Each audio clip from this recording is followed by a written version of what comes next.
बहुत समय पहले की बात है। सोनापुर नामक गांव में आरोही अपनी माँ के साथ रहती थी। कुछ समय पहले आरोही के पिता का निधन हो चुका था। आरोही की माँ खेत में जाकर मजदूरी किया करती थी। वहाँ से जो भी कुछ पैसे मिलते उसी से आरोही की माँ अपने घर का गुजारा करती थी। एक दिन आरोही अपनी माँ से कहती है, माँ, बहुत समय हो गया, आपने मुझे मिठाई नहीं खिलाई। अगर आप मुझे गुलाब जामुन नहीं खिला सकती तो कम से कम जलेबी ही खिला दो। मिठाई खाने का बहुत मन कर रहा है। मेरी प्यारी बच्ची, तुम्हें घर के हालात पता तो है। खेतों में मजदूरी करके चंद ही रुपये मिलते हैं, जिससे घर का खर्च चलाना और तुम्हारे स्कूल की फीस जमा करना मेरे लिए बहुत मुश्किल हो जाता है। लेकिन मेरी प्यारी बच्ची, तुम चिंता मत करो, मैं तुम्हें इस महीने के अंदर अंदर जलेबी जरूर खिलाऊंगी। थोड़ा इंतजार करो। आरोही बहुत समझदार थी। उसे अपनी गरीबी का बहुत अच्छे से पता था, इसलिए वह अपनी माँ से कम ही जिद किया करती थी। आरोही अपनी दोस्त काव्या के पास जाती है। काव्या आरोही के ही स्कूल में पढ़ती थी, लेकिन वह बहुत अमीर थी। आरोही काव्या के घर जाकर देखती है तो वहाँ पर नए नए तरह के बहुत सारे खिलौने, बहुत सारी मिठाइयाँ और बहुत सारे अच्छे अच्छे कपड़े रखे थे, जिन्हें देखकर आरोही की आंखें खुली की खुली रह जाती हैं। तभी काव्या आरोही से कहती है, आरोही, अपना मुंह बंद रखो। तुम मेरी इतनी सारी चीजों को देखकर नजर तो मत लगाओ। वैसे आरोही, तुमने कभी अपने सपनों में भी इतनी सारी चीजें नहीं देखी होंगी। और देखो, मेरे पास सब कुछ, ये सब सच में है। मेरी जिंदगी कितनी अच्छी है और तुम्हारी जिंदगी कैसी है? सच में काव्या, तुम्हारे पास तो कितना कुछ है।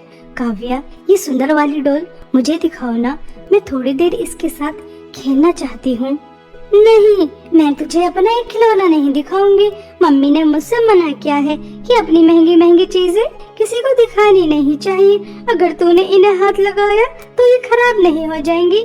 मैं अपनी डॉल से तुझे नहीं खेलने दूंगी। तू यहाँ मेरा होमवर्क करने आई है तो जल्दी से मेरा होमवर्क कर और यहाँ से जा और मेरी चीजों को नजर मत लगा। काव्या, तुमने मुझे अपनी दोस्त सिर्फ इसलिए ही बनाया है कि मैं तुम्हारा होमवर्क करूं। दोस्त तो ऐसे होते हैं, जो चीज मेरी वो चीज तुम्हारी, जो चीज तुम्हारी वो चीज मेरी, ऐसा ही तो होता है। और तुम मुझे अपनी एक भी चीज को हाथ नहीं लगाने देती, फिर ये कैसी दोस्ती? आरोही, तू कितनी गरीब है। स्कूल में तुझसे कोई दोस्ती करना पसंद नहीं करता। पूरे स्कूल में सिर्फ एक मैं ही हूँ जो तेरे से बात करती हूँ। अगर तू ये चाहती है कि मैं भी तेरे से बात करना बंद कर दूँ तो जा यहाँ से, मैं अपना होमवर्क खुद कर लूंगी। नहीं नहीं काव्या, तुम मुझसे बात करना बंद मत करना।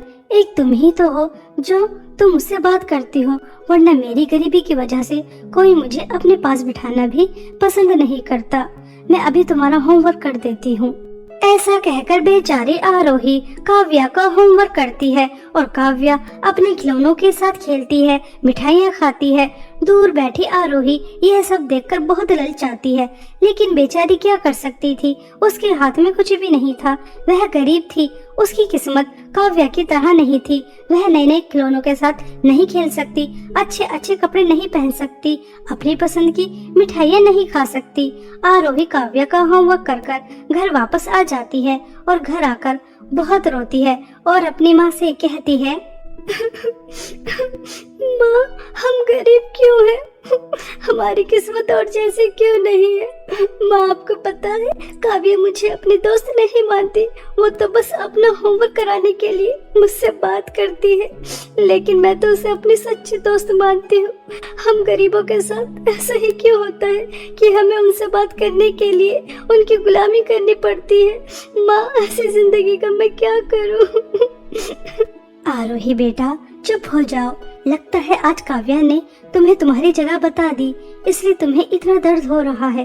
कोई बात नहीं बेटा, तुम एक दिन देखना, हमारे भी दिन बदल जाएंगे। ऐसा कहकर आरोही की माँ आरोही को दिलासा देती है।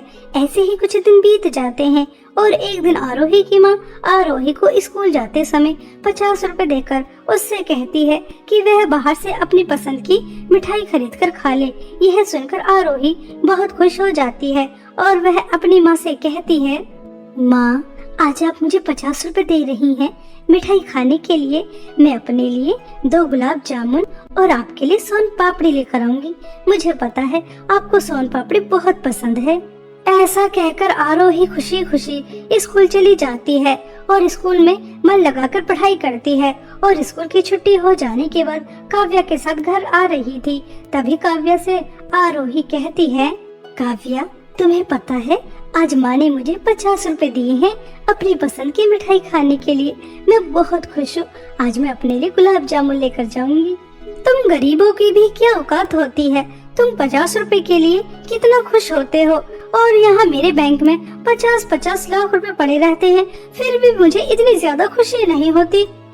ऐसा कहकर काव्या आरोही का बहुत मजाक उड़ाती है, उस पर बहुत हंसती है। तभी वहाँ पर 2 छोटे छोटे बच्चे आते हैं।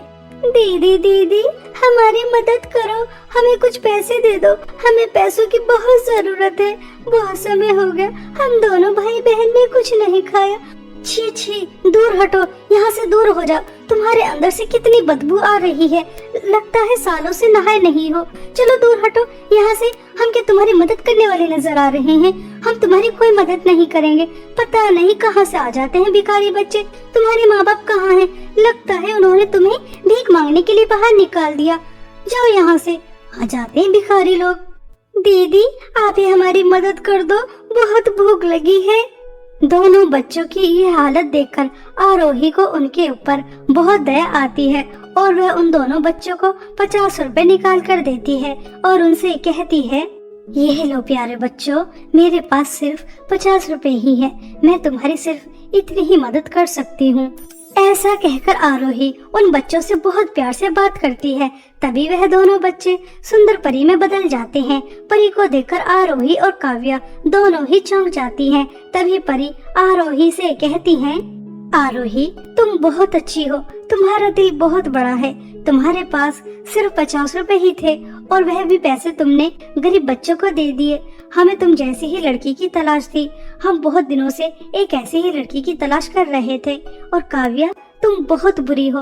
तुम्हारे पास कितनी सारी धन दौलत है, लेकिन उस धन दौलत का क्या फायदा जो वह दूसरों के काम न आ सके।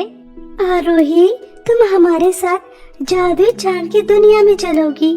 परी की यह बातें सुनकर आरोही बहुत खुश हो जाती है, लेकिन काव्या अंदर ही अंदर बहुत चिढ़ती है और वह सोचती है, देखो तो इस गरीब की किस्मत जादुई चांद की दुनिया पड़ जाएगी और मैं पृथ्वी पर रहूंगी। मेरे पास कितने सारे धन दौलत है, लेकिन मैं फिर भी चांद की दुनिया नहीं देख सकती। वहाँ पर क्या क्या होता होगा। इस गरीब के तो मजे आ गए। ऐसा सोचकर काव्या अंदर ही अंदर बहुत चिढ़ रही थी। तभी आरोही दोनों परियों से कहती है, परी जी अगर आप बुरा न मानो तो मैं अपनी दोस्त काव्या को जादुई चांद की दुनिया में ले जाना चाहती हूँ, अगर आपकी आज्ञा हो तो।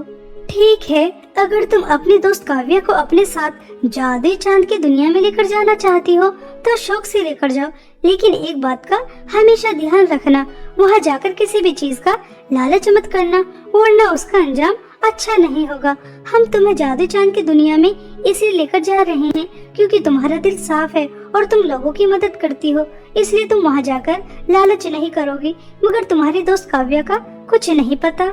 दोनों परियां आरोही और काव्या को समझाकर चांद की दुनिया में ले जाती हैं और वहां जाकर आरोही और काव्या देखती हैं तो पृथ्वी से बिल्कुल अलग नजारा होता है। चांद बिल्कुल चौदहवीं की तरह चमक रहा था, सितारे टिमटिमा रहे थे, चारों तरफ खुशियों का माहौल था।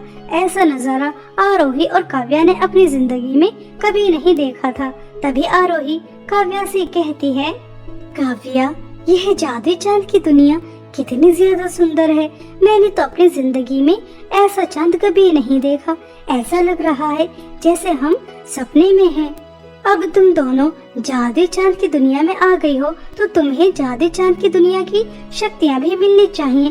तुम दोनों एक एक कर चांद के पास जाओगी और चांद तुमसे जो भी कुछ कहेगा, अगर तुमने चांद को खुश किया तो तुम पृथ्वी की सबसे अमीर लड़की बन जाओगी।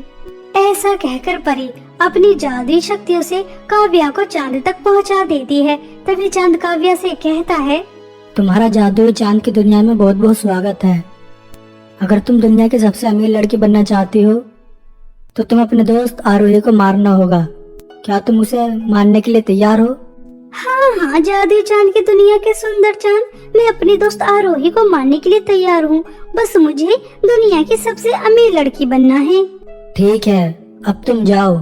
चांद के इतना कहते ही काव्या अपनी जगह आ जाती है। तभी परी अपनी जादुई शक्तियों से आरोही को भी चांद तक पहुंचा देती है। तभी चांद आरोही से भी यही सवाल करता है तो आरोही चांद से कहती है, जादुई चांद की दुनिया के सुंदर चांद, अगर किसी को मारकर मुझे धन दौलत मिलती है तो मुझे ऐसी धन दौलत नहीं चाहिए।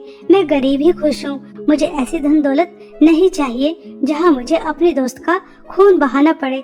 आप अपनी धन दौलत अपने ही पास रखो। आरोही, तुम बहुत अच्छी हो। दोनों परियों ने तुम्हें यहाँ लाकर बहुत अच्छा किया। तुम्हारी अच्छाइयों की वजह से मेरी शक्तियाँ मुझे वापस मिल गईं, जो एक मायावी चुड़ैल ने छीन ली थी। मेरी शक्तियाँ सिर्फ वही वापस ला सकता था जिसका दिल सुंदर हो और वह दूसरों की मदद करता हो। तुम बहुत अच्छी हो, इसलिए मेरी शक्तियाँ से तुम्हें भी शक्तियाँ मिलेंगी और तुम पृथ्वी पर जाकर बहुत अमीर हो जाओगी। लेकिन उससे पहले तुम्हारे दोस्त को सजा मिलेगी।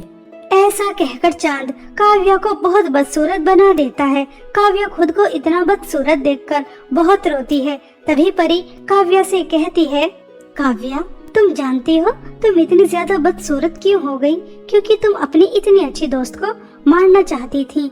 आरोही ने तुम्हें मारने से मना कर दिया। उसने धन दौलत का लालच नहीं किया, उसके पास कुछ भी नहीं था और तुम्हारे पास इतना सब कुछ था, फिर भी तुमने धन दौलत का लालच किया। पृथ्वी पर जाकर आरोही बहुत अमीर हो जाएगी और तुम बिल्कुल गरीब हो जाओगी। परी की यह बातें सुनकर काव्या और भी ज्यादा रोती है। उसे अपने किए पर बहुत पछतावा होता है और वह आरोही से माफी मांगती है। आरोही, मेरी प्यारी दोस्त, मुझे माफ कर दो। मैंने हमेशा तुम्हारी गरीबी का मजाक उड़ाया और आज तो मैं तुम्हें मारने तक के लिए भी तैयार हो गई।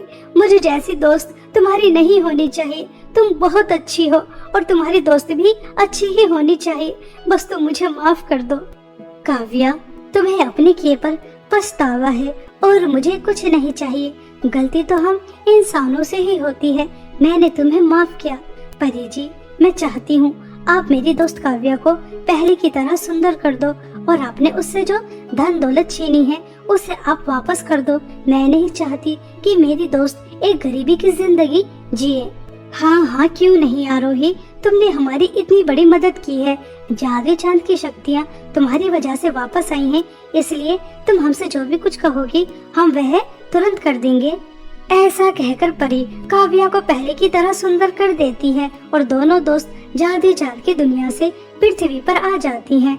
आरोही के पास अद्भुत शक्तियाँ थी और वह घर आकर अपनी माँ को सब बताती है। यह सुनकर आरोही की माँ बहुत खुश हो जाती है। अब आरोही अपनी शक्तियों की मदद से बहुत अमीर हो जाती है और अपने साथ साथ गरीब और अनाथ बच्चों की बहुत मदद करती है और काव्या भी आरोही के साथ उसकी मदद करती है। अब दोनों दोस्त एक साथ सच्ची दोस्ती निभाती हैं और खुश रहती हैं। इसी तरह आरोही जादुई चांद की दुनिया की शक्ति की वजह से एक हंसी खुशी जीवन बिताती है। बहुत समय पहले की बात है। उदयपुर नामक गांव में एक बहू नैना रहा करती थी। नैना स्वभाव की बहुत अच्छी थी, लेकिन नैना थोड़ी सांवली थी और उसके चेहरे पर कुछ निशान थे, जिस वजह से नैना को अपने ससुराल में बिल्कुल भी प्यार नहीं मिलता था। हमेशा उसे बहुत कुछ सुनना और सहना पड़ता था। नैना की एक ननद थी संजना। संजना हमेशा नैना को बहुत ज्यादा परेशान करती थी। एक दिन संजना की कुछ फ्रेंड उससे मिलने घर आती हैं। तभी नैना उन सभी के लिए नाश्ता बनाकर लेकर आती है। नैना को देखते ही संजना की सभी फ्रेंड्स जोर जोर से हंसने लगती हैं और वह तभी कहती हैं, अरे यार संजना, यह काली कलौटी कौन है? वैसे तो तू कॉलेज में बड़ी बनती फिरती थी, अपने आसपास काले और बदसूरत लोगों को भटकने भी नहीं देती थी, फिर यह इतनी काली कलौटी तेरे घर में क्या कर रही है? अगर मेरा अंदाजा सही है तो ये कहीं तेरी काली कलौटी बदसूरत दूसरी भाभी तो नहीं है? हाँ हाँ सपना, तुमने बिल्कुल सही समझा, ये संजना की नई भाभी है। ऐसी काली कलौटी चेहरे पे निशान वाली बदसूरत। अगर संजना तुम अपने भाई की दूसरी शादी कर ही रही थी तो अपनी पहली भाभी की तरह सुंदर तो लेकर आती। वो कितनी ज्यादा गोरी चिट्टी थी, कम से कम इतनी बदसूरत भाभी तो मत लेकर आती।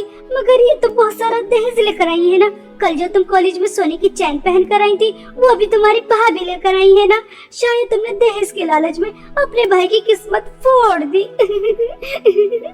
इस तरह से संजना की सभी फ्रेंड्स हंस रही थी। संजना को अपनी बहुत ज्यादा इंसल्ट महसूस होती है और वह गुस्से में लाल अपने सभी फ्रेंड्स के सामने नैना को जोर से थप्पड़ मारती है और कहती है, मैंने आपसे कितनी बार मना किया है कि अपनी काली शक्ल लेकर बाहर मत आया करो। अगर आपने नाश्ता तैयार कर ही दिया था तो आप मुझे बुला लेती। कम से कम आपके आने से मेरी बेइज्जती तो नहीं होती। काली शक्ल लेकर कहीं भी चली जाती हैं। जैसे इस काली कलूटी शक्ल को देखने के लिए सब तड़प रहे हो। अब जाओ यहाँ से। सारा मूड खराब कर दिया। तुम्हारी वजह से मेरे दोस्तों में मेरी नाक ही कट गई। बेचारी नैना चुपचाप संजना की खरी खोटी बातें सुन रही थी और नैना आंखों में आंसू लेकर वहाँ से आ जाती है। यह सिर्फ आज की बात नहीं थी, हमेशा नैना के साथ ऐसा ही होता था। नैना को हमेशा अपने काले रंग की वजह से बहुत कुछ सुनना और सहना पड़ता था। ऐसे ही समय बीत रहा था। एक दिन संजना को देखने लड़के वाले आने वाले थे। तभी नैना की सास कमला नैना के पास जाती है और उससे कहती है, सुन मनहूस काली कलूटी, तेरी वजह से मेरी बच्ची के रिश्ते में कोई अड़चन नहीं आनी चाहिए। पिछली बार जब तू उसके दोस्तों के सामने गई थी तो मेरी बच्ची की बहुत बेइज्जती हुई थी, लेकिन मैं नहीं चाहती कि मेरी बच्ची के ससुराल वालों के सामने हमारी थोड़ी भी बेइज्जती हो। इसलिए पूरे घर की अच्छी तरह से सफाई कर घर का सारा काम खत्म कर बाहर चली जाना और तब तक घर में मेहमान है, तब तक घर में आने की जरूरत नहीं है। तुझे देखकर उन्हें लगेगा कि हमने दहेज के लालच में आकर तो जैसी काली कलूटी निशान वाली बदसूरत लड़की को अपने घर की बहू बना लिया। चल अब घर के काम खत्म कर। मनहूस। मम्मी जी, आप मेरे साथ ऐसा बर्ताव क्यों करती हैं? आपको तो पहले ही पता था कि मैं काली हूँ, मेरे चेहरे पर निशान है, फिर आपने मुझे अपने घर की बहू क्यों बनाया? मुझे मत बनाती। जैसी बहू आपकी पहली थी गोरी चिट्टी, वैसी ही बहू ढूंढ कर लेकर आ जाती। आपके बेटे भी मुझसे नाराज रहते हैं, मेरी तरफ देखना भी पसंद नहीं करते, हमेशा मुझे खरी खोटी सुनाते रहते हैं। आप भी मुझसे प्यार नहीं करती। क्या आप मुझे अपने घर की नौकरानी बना के लेकर आई थी? मैं इस घर की बहू हूँ। आप मेरे साथ ऐसा बर्ताव मत किया करें, मुझे बहुत दुख होता है। अब मैं जैसी भी हूँ आपकी बहू हूँ, बदल तो नहीं जाऊंगी। अरे वाह काली कलूटी, तू तो बहुत जल्दी भूल गई कि मैंने तुझे अपने घर की बहू क्यों बनाया। चल मैं तुझे बता देती हूँ। एक तो फ्री में मुझे नौकरानी मिल गई, मेरे घर के सारे काम हो जाते हैं। दूसरी बात, तेरे बाप ने मुझे इतना सारा दहेज दिया था जिस वजह से हम ऐश कर रहे हैं, वरना क्या तूने मुझे पागल समझा है? तो जैसी काली कलूटी बदसूरत को अपने घर की बहू बनाती। चल अब अगर तेरा ये ड्रामा खत्म हो गया हो तो घर के सारे काम खत्म कर, मेहमान आने ही वाले होंगे। ऐसा कहकर कमला वहाँ से चली जाती है और वही दूसरी तरफ बेचारी नैना पूरे घर की अच्छी तरह से सफाई करती है, अच्छे अच्छे पकवान तैयार करती है और उसके बाद जैसे ही लड़के वाले आने वाले होते हैं घर से बाहर चली जाती है और एक गार्डन में जाकर बहुत रोती है। अगर आज मैं सुंदर होती तो इस तरह से घर से बाहर नहीं होती, घर की खुशियों में शामिल होती, लेकिन मेरे साथ तो हमेशा से ऐसा ही होता आ रहा है। बचपन से ससुराल तक का सफर मेरा बहुत कठिनाई वाला गुजरा है। हमेशा लोगों के ताने, खरी खोटी बातें सुनकर ही बड़ी हुई हूँ। कितनी बदसूरत है, इसके चेहरे पर तो निशान है, अरे ये तो कितनी काली है, यह सुनकर बड़ी हुई हूँ। क्या इस दुनिया में सुंदरता ही सब कुछ है?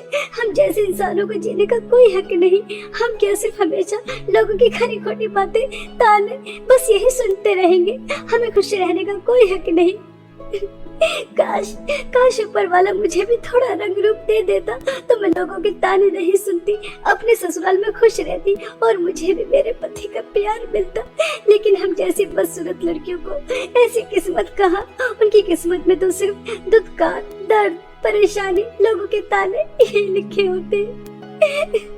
ऐसा कहकर नैना बहुत रो रही थी। तभी नैना को किसी और की भी रोने की आवाज आती है जो बहुत जोर जोर से आ रही थी। नैना उस आवाज का पीछा करती है तो उस गार्डन के पीछे एक घना जंगल था और वह आवाज वहां से आ रही थी और उस घने जंगल में एक गुफा थी जिसके अंदर बूढ़ी औरतें थी और वह जोर जोर से रो रही थी। नैना अंदर जाकर उनसे पूछती है, अरे यहाँ पर तो इतनी सारी बूढ़ी अम्मा है, अरे आप सभी लोग क्यों रो रही हैं? क्या हुआ? आप लोगों को क्या परेशानी है? बेटा, हम बुढ़िया नहीं हैं, हम तो परी लोग की सबसे ज्यादा सुंदर परियां हैं। लेकिन हमें एक जादूगरनी ने ऐसा बना दिया और उस जादूगरनी ने हम सभी की सुंदरता एक जादुई लिपस्टिक के अंदर कैद की है। और वह जादुई लिपस्टिक बादलों में है और बादलों से जादुई लिपस्टिक लाना आसान नहीं है, क्योंकि बादलों में 2 जादुई लिपस्टिक है और एक बार तुमने जिसे भी छू लिया बस तुम उसे ही लेकर आ सकती हो। अब ये कैसे पता चलेगा कि जादुई असली लिपस्टिक कौन सी है जिसमें हमारी सुंदरता है? अगर कल तक हम परी लोग वापस नहीं गए तो बहुत बड़ा अनर्थ हो जाएगा। बेटा, क्या तुम हमारी मदद कर सकती हो? हम बहुत बड़ी दुविधा में फंसे हैं। हाँ हाँ अम्मा जी, मैं आप लोगों की मदद जरूर करना चाहूंगी, लेकिन मैं बादलों में कैसे जाऊंगी? नैना के इतना कहते ही तभी एक बूढ़ी औरत चुटकी बजाती है। बादलों में जाने के लिए सीढ़ियां बना देती है। नैना उन सीढ़ियों की मदद से बादलों में पहुंच जाती है और तभी उसे जादुई 2 लिपस्टिक नजर आती हैं। तभी एक जादुई लिपस्टिक से आवाज आती है, मुझे पता है कि तुम्हें यहाँ किसने भेजा है। देखो, अपना और मेरा समय बर्बाद मत करो, मुझे अपने साथ लेकर चलो। मैं ही असली जादुई लिपस्टिक हूँ, मेरे अंदर ही उन सभी परियों की सुंदरता है। लेकिन मैं सोच रही हूँ, इन सब में तुम्हारा क्या फायदा? तुम्हें तो कुछ भी नहीं मिलेगा। तुम यह जादुई लिपस्टिक ले जाकर उन सभी परियों को दे दोगी, मगर तुम्हें तो कुछ भी नहीं मिलेगा। अगर तुम मुझे अपने साथ लेकर जाती हो और उन परियों को मुझे नहीं देती, तो तुम्हें मुझे लगाने का एक मौका मिलेगा और उन सभी परियों की सुंदरता तुम्हें मिल जाएगी। तुम दुनिया की सबसे सुंदर लड़की बन जाओगी। जल्दी जल्दी मुझे अपने साथ लेकर चलो। नहीं नहीं नैना, ये भ्रम है, धोखा है। जादुई असली लिपस्टिक मैं हूँ। जादूगरनी ने इसे लोगों को गुमराह करने के लिए रखा है। तो मुझे हाथ लगाओ, मुझे अपने साथ लेके चलो। मैं ही असली जादुई लिपस्टिक हूँ, मेरी बात का भरोसा करो। नैना कुछ समय के लिए दुविधा में फंस जाती है कि असली जादुई लिपस्टिक कौन सी है। तभी वह अपनी आंखें बंद करती है और वह फैसला कर लेती है कि असली जादुई लिपस्टिक कौन सी है। तभी वह दूसरी जादुई लिपस्टिक को हाथ लगाती है। नैना के हाथ लगाते ही पहली जादुई लिपस्टिक गायब हो जाती है और वह दूसरी जादुई लिपस्टिक लेकर सभी परियों के पास आ जाती है और वह सभी परियां एक एक करके वह जादुई लिपस्टिक लगाती हैं, तो वह दोबारा से परियां बन जाती हैं। तभी एक परी नैना से कहती है, अरे वाह नैना, आज तक जो किसी ने नहीं किया वह तुमने कर दिखाया। तुम्हें कैसे पता चला कि जादुई असली लिपस्टिक कौन सी है? परी जी, मेरी माँ हमेशा समझाती थी, अगर आपको कोई किसी चीज का लालच दे रहा है, इसका मतलब वह झूठा है, मतलबी है, वह आपको लालच देकर फंसा रहा है। बस जैसे ही पहले जादुई लिपस्टिक ने मुझे सुंदरता का लालच दिया, तभी मैं समझ गई कि असली जादुई लिपस्टिक कौन सी है। सच में नैना, तुम बहुत अच्छी हो। तुम्हारा दिल बिल्कुल शीशे की तरह साफ है, इसमें कोई छल कपट नहीं है। तुम बिल्कुल भी लालची नहीं हो, तभी तो तुमने बादलों के 2 जादुई लिपस्टिक के बीच में सही चयन किया। अगर तुम सुंदरता के लालच में आ जाती तो तुम असली लिपस्टिक कभी भी नहीं लेकर आ पाती। हमें अपनी जादुई शक्ति से पता चला है कि तुम्हारे रंग रूप की वजह से तुम्हारे ऊपर कितना जुल्म और अत्याचार होता है, लेकिन अब नहीं। आज से यह जादुई लिपस्टिक तुम्हारी है। हमें जो चाहिए था वह हमें मिल गया। और हाँ, यह जादुई लिपस्टिक कभी भी लालची या बुरे लोगों के हाथ में नहीं लगनी चाहिए, क्योंकि बादलों की जादुई लिपस्टिक हमेशा अच्छे लोगों के ही काम आती है, लालची या बुरे लोगों के नहीं। ठीक है बेटा? परी की बातें सुनकर नैना बहुत ज्यादा खुश हो जाती है और सभी परियां बादलों की जादुई लिपस्टिक नैना को देकर परी लोग चली जाती हैं। परियों के जाने के बाद नैना वह जादुई लिपस्टिक जैसे ही लगाती है तो वह बहुत ही ज्यादा सुंदर हो जाती है, बिल्कुल परियों की तरह। खुद को इतना ज्यादा सुंदर देखकर नैना बहुत ज्यादा खुश होती है। अरे वाह, मैं इस जादुई लिपस्टिक की वजह से कितनी ज्यादा सुंदर हो गई। अब मुझे मेरे ससुराल में सम्मान मिलेगा, सब मुझसे प्यार से बातें करेंगे, मेरे पति भी मुझसे नाराज नहीं रहेंगे। मुझे तुरंत घर जाना चाहिए। आज मैं बहुत ज्यादा खुश हूँ। नैना खुशी खुशी घर चली जाती है। नैना को देखते ही संजना, कमला, नैना का पति सुरेश चौंक जाते हैं कि इतनी ज्यादा सुंदर लड़की कौन है और इनके घर में क्या करने आई। तभी संजना नैना से कहती है, अरे तुम कौन हो? मम्मी, यह लड़की कितनी ज्यादा सुंदर है। ऐसा लग रहा है जैसे मैं सपनों में परियों को देखती थी, बिल्कुल वैसे ही, बिल्कुल परियों की तरह सुंदर। तुम कौन हो? किससे मिलने आई हो? तुम्हें किससे मिलना है? संजना दीदी, मैं कोई परी नहीं हूँ, बल्कि मैं आपकी भाभी नैना हूँ। नैना? नैना तो इतनी काली कलूटी बदसूरत थी, अचानक इतनी ज्यादा सुंदर कैसे हो गई? मम्मी जी, मुझे परियों ने जादुई लिपस्टिक दी जिसे लगाते ही मैं इतनी ज्यादा सुंदर हो गई। अब तो आप मुझे काली कलूटी बदसूरत नहीं कहेंगी, मुझसे प्यार से बात करेंगी। मम्मी, रात बहुत ज्यादा हो गई, मुझे नींद आ रही है, मैं सोने जा रही हूँ। सुबह जल्दी उठकर आप सभी के लिए नाश्ता भी तो बनाना है। ऐसा कहकर नैना सोने के लिए चली जाती है और बादलों की जादुई लिपस्टिक छुपाकर कहीं रख देती है ताकि फ्यूचर में कभी किसी को जादुई लिपस्टिक की जरूरत पड़े, लेकिन उससे पहले वह किसी भी लालची इंसान के हाथ न लगे, इसलिए वह बहुत अच्छी तरह से उसे छुपाकर रख देती है। वहीं दूसरी तरफ नैना को इतना ज्यादा सुंदर देखकर संजना की रातों की नींद उड़ जाती है और वह एक दिन सोचती है, जब इतनी काली कलूटी बदसूरत दिखने वाली लड़की इतनी ज्यादा सुंदर हो सकती है, बिल्कुल परियों की तरह, मैं तो पहले ही कितनी ज्यादा सुंदर हूँ। अगर जादुई लिपस्टिक मैंने लगा ली तो मैं न जाने कितनी ज्यादा सुंदर हो जाऊंगी। मुझे वह जादुई लिपस्टिक चुराकर लगा लेनी चाहिए। हाँ, यह ठीक रहेगा। ऐसा सोचकर संजना जादुई लिपस्टिक ढूंढने के लिए नैना के रूम में चली जाती है, लेकिन संजना को इतनी आसानी से बादलों की जादुई लिपस्टिक नहीं मिलती। बहुत मुश्किलों के बाद संजना को वह जादुई लिपस्टिक मिल जाती है और वह खुशी खुशी अपने रूम में लेकर आ जाती है। लेकिन जैसे ही संजना बादलों की जादुई लिपस्टिक लगाती है तो वह बहुत ही ज्यादा बदसूरत हो जाती है। खुद को इतना ज्यादा बदसूरत देखकर वह जोर जोर से रोने लगती है, लेकिन अब कुछ नहीं हो सकता था। उसे उसके लालच और बुरे स्वभाव की सजा मिल जाती है। अगले दिन कमला अपनी बेटी को इतने ज्यादा बदसूरत देखती है तो उसे भी बहुत ज्यादा दुख होता है।